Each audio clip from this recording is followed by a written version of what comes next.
ဒီနေ့ဟောမှာကဝိပဿနာကြတော့ပညာကိုအာယုံပြုလို့မရဘူးပရမတ်ကိုပဲ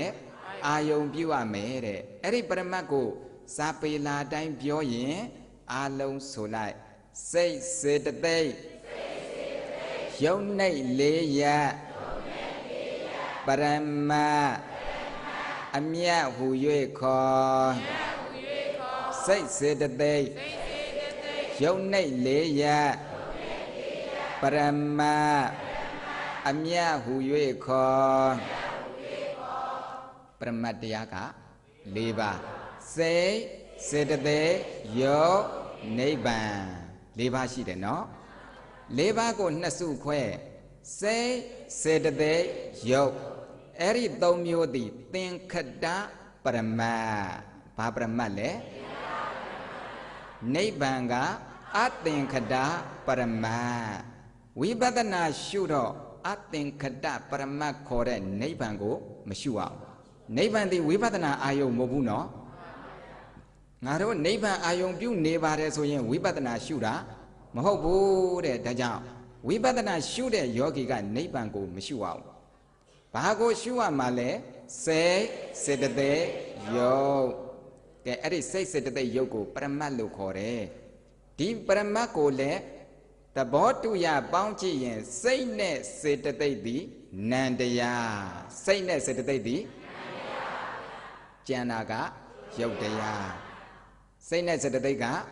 နံတရားကျန်တာကယုတ်တရားယုတ်ဆိုတာဘာလဲဖောက်ပြန်ပြောင်းလဲတဲ့သဘောသည်ယုတ်ဆိုတာဘာလဲဖောက်ပြန်ပြောင်းလဲတဲ့သဘောသည်ယုတ်ဖောက်ပြန်ပြောင်းလဲတဲ့ဆိုတာအကြောင်းအမျိုးမျိုးကြောင့်အကျိုးအမျိုးမျိုးပြောင်းလဲနေတာဥပမာတစ်ခုအပြင်ကနေပူလာရင်တရားဓမ္မတွေခန္ဓာကိုယ်ဘယ်လိုဖြစ်လာပူလာပါဗျာပူလာတဲ့အပြင်ကမိုးရွာလို့လေလေးတိုက်ရင်ခန္ဓာကိုယ်အေးလာပါဗျာဒါမြင်ရင်ပူတယ်အေးတယ်ဆိုတာတည်မြဲသလားပြောင်းလဲသလားပြောင်းလဲပါဗျာအဲ့ဒီလိုပြောင်းလဲတတ်လို့ပူတာကိုလည်းရုပ်လို့ခေါ်မယ်အေးတာကိုလည်းရုပ်လို့ခေါ်မယ်ပြောင်းလဲတတ်လို့ရုပ်ခေါ်တာနော်မှန်ပါပါဗျာတသမတ်တဲ့တစ်မျိုးတည်းတည်ငြိမ်နေတာလားပြောင်းလဲနေတာလားပြောင်းလဲပါဗျာပူလိုက်အေးလိုက်မိမိနှာသီးပြားမှာတတိကတ်ထွက်လေဝင်လေတိုးတာလေးရှုမှတ်ကြည့်တော့နှာခေါင်းဝလေးမှာအေးလိုက်နွေးလိုက်တိုးလိုက်တွန်းလိုက်လှုပ်လိုက်ရွေ့လိုက်နဲ့အမျိုးမျိုးမတိမငြိမ်ပြောင်းလဲတဲ့သဘောတရားလေးကိုဘာလို့ခေါ်လဲယုတ်အခုတရားနာပရိသတ်တွေထိုင်ကာစဒီနေရာမှာစထိုင်လိုက်တုန်းကတင်ပန်းနဲ့ကျန်းနဲ့ထိခြေထောက်နဲ့ကျန်းနဲ့ထိတော့သက်တောင့်သက်သာအေးအေးလူလူရှိတယ်မိနစ်20ကျော်တော့အောက်ပိုင်းခန္ဓာတတိထားကြည့်အေးနေသလားပူနေသလားငကိုနဲ့မတူတော့ဘူးငကိုနဲ့မတူရင်ဒါဟောက်ပြန်တာပြောင်းလဲတာအဲ့ဒါကိုဘာလို့ခေါ်လဲပူလာတဲ့နားလာတဲ့ထုံလာတဲ့ကျင်းလာတဲ့ကြိုက်လာတဲ့တောင်းလာတဲ့တင်းလာတဲ့အောင့်လာတဲ့မောလာတဲ့ဒါတွေဟာဖောက်ပြန်ပြောင်းလဲတဲ့သဘောတွေအဲ့ဒီသဘောတွေကိုဘာလို့ခေါ်လဲရုပ်လို့ခေါ်တယ်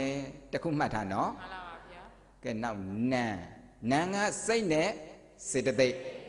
ဒါတရားရှုတတ်ဖို့ဥတည်ပြီးတော့ဘုန်းကြီးအကျဉ်းချုပ်ပဲခွဲပြမှာနော်မှန်ပါပါဗျာစိတ်ဆိုတာသိတတ်တဲ့သဘော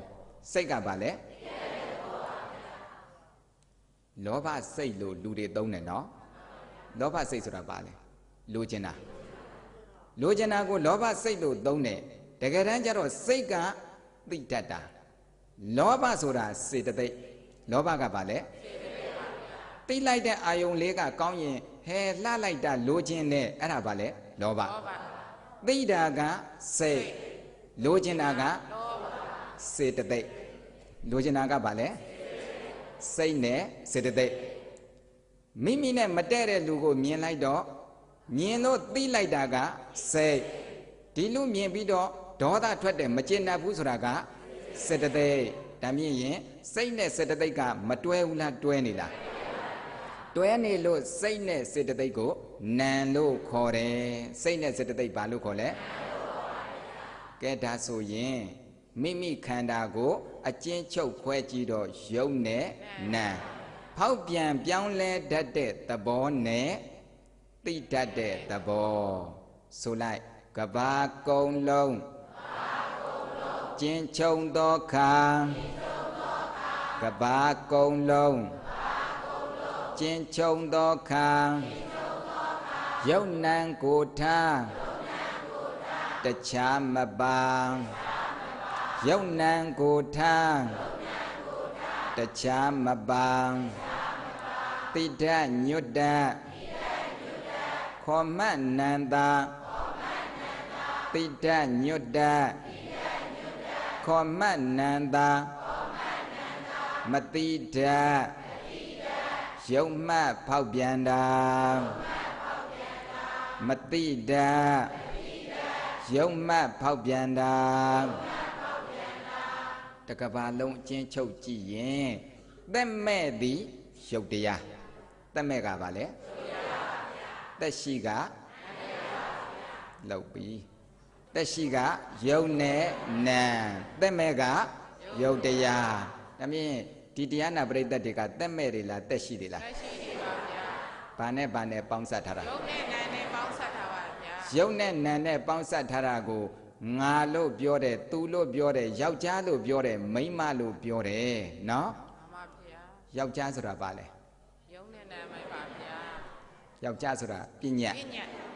မိန်းမဆိုတာပညာအခေါ်အနေနဲ့မရှိဘူးလားရှိပါဗျာကဲခေါင်းကင်ပြီးမေးမယ်ဒီခေါင်းကယောက်ျားလားဆိုတော့ဒီလက်ကယောက်ျားလားဆိုရင်လေတကယ်တမ်းခွဲချမ်းစိတ်ဖြာကြည့်တော့ယောက်ျားဆိုတာမရှိဘူးအခေါ်အနေနဲ့သာရှိတာနော်အေးဒကာဒကမတွေတခုနားလဲဖို့ပညာမှာပုံတရံရှိတယ်တဲ့ပညာမှာပုံတရံရှိပါဗျာယောက်ျားမှာယောက်ျားပုံတရံမရှိဘူးလားရှိပါဗျာမိန်းမမှာလည်းမိန်းမပုံတရံရှိပါဗျာသွားပုံလာပုံနေပုံထိုင်ပုံပြောပုံစောပုံဟန်ပန်အမူအရာပုံတရံတူသလားတူပါဗျာအဲ့ပုံတရံမတူတာကိုကြည့်ပြီးတော့ယောက်ျားမိန်းမလို့ခွဲထားတာနော်တကယ်ကြတော့အခေါ်သာရှိတယ်လိုက်စီစစ်ကြည့်တော့ယောက်ျားလေးတယောက်အသက်ရှူတော့နှာခေါင်းဝမှာလေတိုးတယ်မိန်းကလေးတယောက်အသက်ရှူတော့လဲနှာခေါင်းဝမှာမိန်းကလေးအသက်ရှူလို့အဲ့ဒီတိုးသဘောလေးကိုမိန်းမလို့ခေါ်သလားမဟုတ်ပါဘူးဗျာတိုးသဘောကဘာလဲရုပ်တရားမိန်းမမဟုတ်ဘူးနော်မှန်ပါဗျာအဲ့တော့ယောက်ျားမိန်းမဆိုတာဘာလဲပညာခေါင်းကိုယ်ခြေလက်ဆိုတာပညာမှတ်ထားနော်အခေါ်သာရှိပြီးအဟုတ်မရှိတဲ့တရားကပညာအဲ့ဒီပညာကိုအလွယ်သိဖို့အတွက်မှတ်ထားရမှာပညာမှာပုံတရံရှိတယ်ခေါင်းမှာခေါင်းပုံတရံမရှိဘူးလားလက်မှာလည်းလက်ပုံတရံကိုယ်မှာကိုယ်ပုံတရံခြေထောက်မှာခြေထောက်ပုံတရံအဲ့ပုံတရံရှိတယ်မှန်သမျှပညာတည်းတဲ့ပရမတ်မှာပုံတရံမရှိဘူးဖောက်ပြန်တဲ့ယုတ်တရားပူလိုက်အေးလိုက်နာလိုက်ကျင်လိုက်ကြိုက်လိုက်ခဲလိုက်နဲ့အမျိုးမျိုးပြောင်းလဲနေတဲ့ပုံတရံရှိလားအသိစိတ်နံတရားသူ့မှာ4000ပဲအဝိုင်းပဲဂျက်ပြားပဲပုံတရံရှိလားရှိပါဗျာပုံတရံမရှိဘူးနော်ပုံတရံမရှိဘဲနဲ့ဖောက်ပြန်ပြောင်းလဲမှုနဲ့သိမှုသဘောလေးကိုအကျဉ်းချုပ်ပြောတော့ဗာလေပရမတ်ဝိပဿနာနယ်မှာသုံးမဲ့ပရမတ်နော်နိဗ္ဗာန်ကိုဖယ်ထားနိဗ္ဗာန်ဒီဝိပဿနာရဲ့အာယုံမဟုတ်ဘူးတဲ့